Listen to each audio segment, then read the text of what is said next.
I'm gonna show you how in just 30 days, you can get your real estate license and start making money on the side, or even replace that boring 9-to-5 income. Let's get started. So the first thing you have to do is research your state's specific real estate requirements. Every state's gonna be different.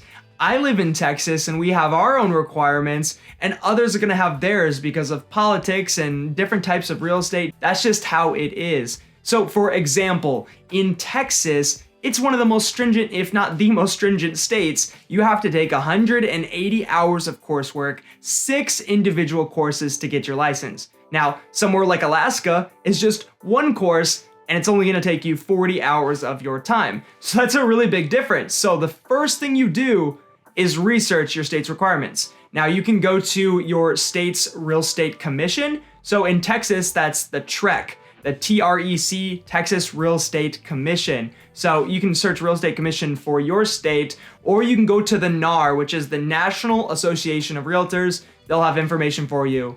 If all else fails, whatever program you're gonna take your courses through, they'll have that information waiting for you as well. Now, once you know your state's requirements, it's time to actually take the coursework that you're required to pass in order to get your license. So in Texas, I have 6 courses that I have to take, and I gotta figure out who I'm going to take it from. Now, you have 2 main options when it comes to the coursework. You can take it online, or you could take it in person. And they both have their pros and cons, right? If you're in person, you expect that maybe the person teaching you has some credibility and they can share their experiences, and maybe you're a better learner when you're in person. If you've ever done online learning, maybe it didn't work out for you.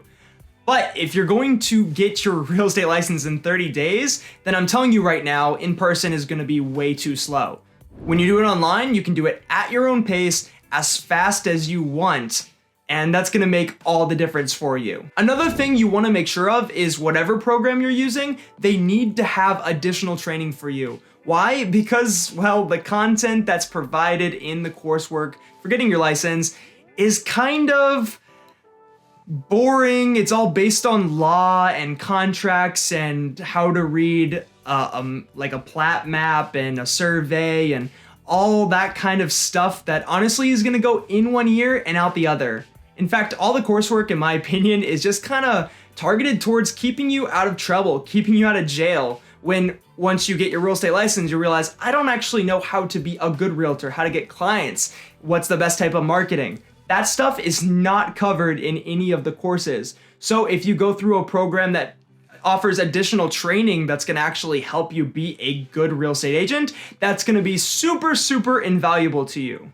What you'll see inside the courses is a lot of reading, a lot of videos and charts and information. It's gonna be overwhelming. There's gonna be a lot of math. You're just going to have to get through it. And on top of that, there's quizzes along the way, and then each course is gonna have an exam. You have to pass with 70% or higher. The good news is these questions are gonna prepare you super, super well for the actual state and national exam that you have to take later on. Now, I personally chose to go with CE Shop, which is an online provider of real estate courses, and those guys are amazing. I highly recommend them. If you want to check them out, the link is going to be down in the bio. I'll put it there for you.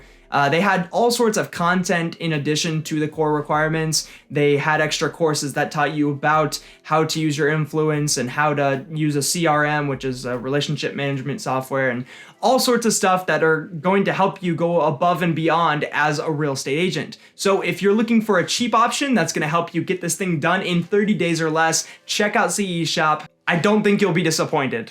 Now, at some point during this whole process, you need to actually apply with your real estate commission to be an agent.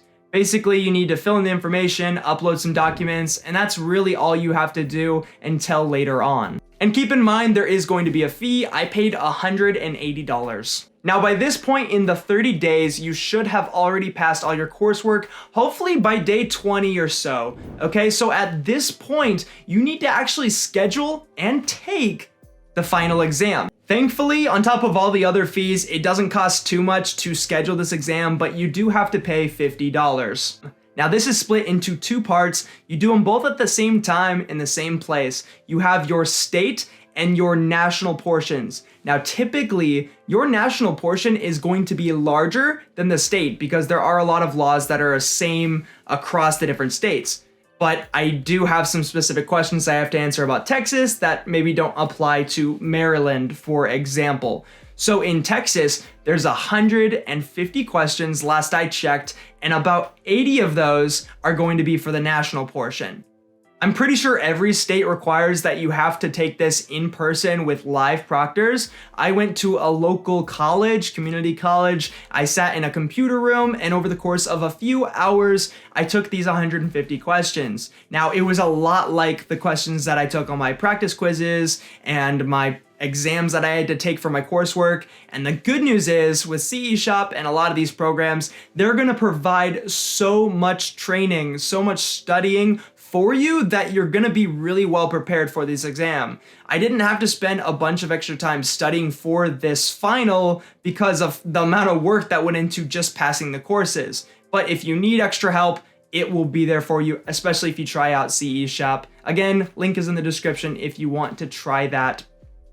Now, when you're done with the exam, you can stop sweating, stop freaking out, and you're gonna figure out if you passed literally right then and there. You have to pass both portions, okay? And there's, I think, a 70%, maybe 80%, depending on the state, that you have to get out of those questions. So you walk out of the computer room or whatever, and they're gonna hand you a piece of paper, and it's gonna be printed out on it, your results. In my case, it said pass, pass. I don't even know how much I got right, what percentage. I didn't feel like I did amazing, but I passed, and that's all that really matters at that point. Now, if you fail, you have to pay another $50 to retake whatever portion you failed, and if you failed both, you just have to pay $50 and take them both again. If you fail twice, which I don't think will happen, but if you do, you have to retake all the coursework at that point, which would be really, really bad. So assuming you've passed both of the exams, congratulations, you're almost a real estate agent now. There's a few things you have to do first, one of which is you have to go to your real estate commission and actually activate your license, and then you also have to get fingerprints. For me, I went to some random shooting range business, and in the back of that, they took my fingerprint, and that was the last I heard of it. It was $35 in all to do that, and then the last thing you have to do is probably the hardest, which is choosing a broker.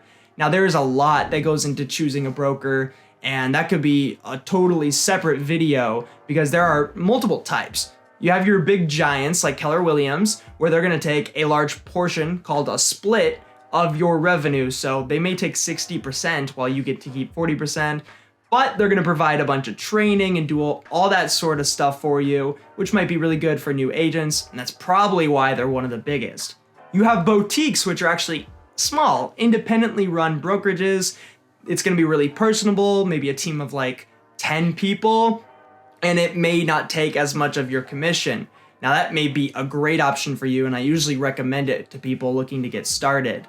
But there's all sorts of other options, from flat fees that you can pay for just a transaction desk that they're going to help you with a few certain things, but they're not really going to help you. There's also online virtual brokers, which again, they're more for the experienced agents and they're going to be cheaper for you, but you're not going to have someone there holding your hand. So a lot goes into choosing your broker. Now, if you're wondering, do I have to have a broker? The answer is yes. Every agent has to have one or be one, and becoming one is a whole different topic of discussion, but the broker is the person who's in charge of making sure their agents are following the rules, following the laws, staying updated, getting their education done, all that sort of stuff. So if you thought you were becoming an agent to be your own boss, keep in mind you're still answering to not only your clients, but also your broker. So choose them wisely. Okay, so final steps here before you can start taking on clients. You have to join your local MLS. That's the multiple listing service, and it's exactly how you are going to access and list properties. Every agent has to do this, so talk to your broker or do a quick Google search and join yours. I live in North Texas and we have our own MLS board. This is exactly what you see on Realtor and Zillow. They're just mirroring the MLS. So you have to get access. It's gonna cost you maybe $600-700 a year, and that's just the cost of doing business. Now, another cost you might have is joining the Realtor Association. A lot of people think realtor and real estate agent are the same thing. They're not. It's an add-on. You can become a realtor by joining the association. i.e. you have to pay a few $100 extra a year, but it's going to give you a lot of perks when it comes to insurance and websites and all sorts of other stuff, and your broker just might say you have to do it. So again, cost of doing business. Now, one last thing that you have to do, at least you have to do it in Texas, is you have to pay about $200 a year for Supra. Now, this is how we access through our phones using Bluetooth these blue boxes that are on doors. They hold keys so we can unlock houses. So once you've signed up for these 2 or 3 things, depending on your needs, it's going to be about $900 to $1,000 a year, and you are finally done. You have become a real estate agent. You're ready to start taking on clients. But how do you actually make money? Do you have a plan?